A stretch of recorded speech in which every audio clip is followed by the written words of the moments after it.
Hello, my friend. This is Clyde. You've got to go through. Go through what? The valley? What valley are you talking about? That tract of land between some rugged mountains, the valley where the sun doesn't shine and there are hyenas and ravenous wolves and snakes and poisonous spiders and vultures above waiting for the next victim of this horrible experience. It is long and winding, treacherous and outright dangerous.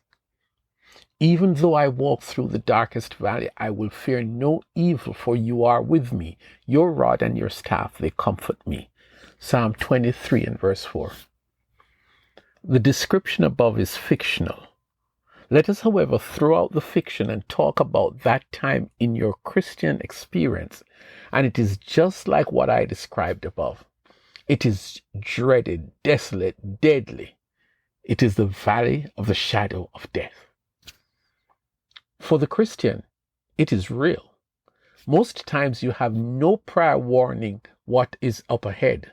This valley exists. Why? Why should I go through this experience when the Bible tells me that He has plans for me, plans to prosper me and not to harm me? It's right there in Jeremiah 29 verse 11.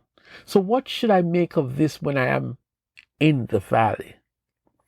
You remember the Hebrew people who got emancipated from Egyptian slavery and were on their way to the promised land that their forefathers had been offered by God over 400 years before. The journey is going well until they had to contend with the Red Sea in front and the Egyptians behind. And they were coming to capture them and bring them back to slavery. God delivered. Then there was a time when the armies of Israel were terrorized by an uncircumcised Philistine, and he did this for 40 days non-stop. God delivered. Then those amazing fellows, 3 of them, who refused to bow to some statue on a do-over. They didn't, and they were thrown in the extremely hot furnace. They were supposed to die, but God delivered. Then there was this righteous and rich dude called Job. Well, he started to have a string of horrible experiences. His wealth evaporated. He lost all 3 adult kids in some terrible freak storm in one day. God came through for him in the end after a period of unimaginable sorrow and pain. But what is this valley? Hold it. I can understand your frustration because when you become a Christian, you had no idea that these things happen, that you would be hit with one hard life sorrowful experience after another. The children suffered immensely. The children of Israel, they suffered immensely. And yet through the 40 years of wandering round and round on their path to the promised land, with so much trouble and disappointments, God delivered. But can a Christian take all of this? Some of us have it worse than others. But Jesus left us with a golden nugget of hope and shielding you from the worst of hell, while the Christian brother shares some terrible stories. It is discouraging. Some people apologize to God. They are always in the mood of repentance and confession.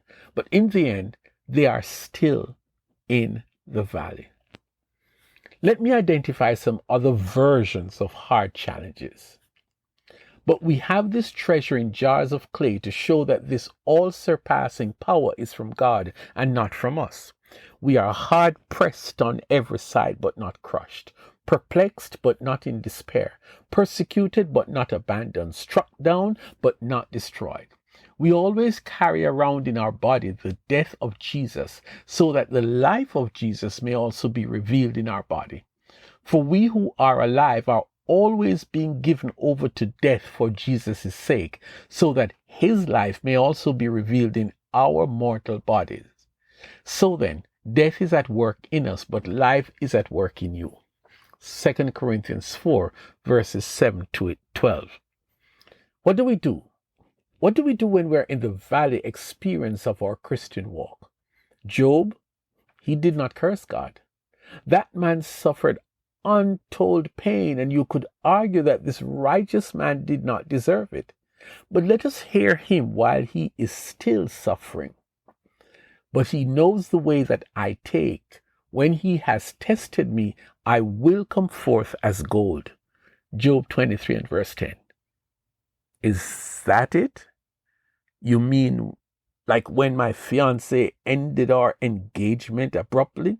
When I lost 4 family members and 2 friends since the start of the year?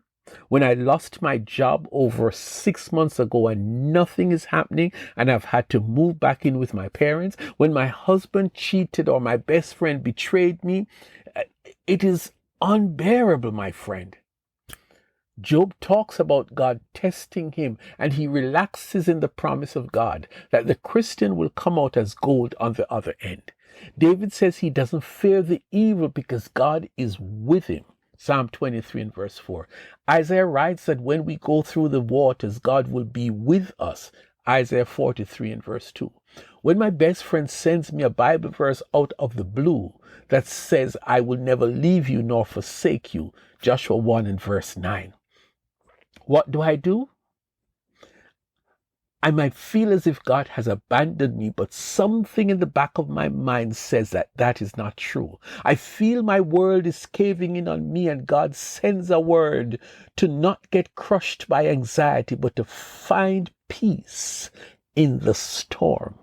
Philippians 4, 6 and 7. Do you want to know what to do? There are numerous answers that I could recite, but let me first say something.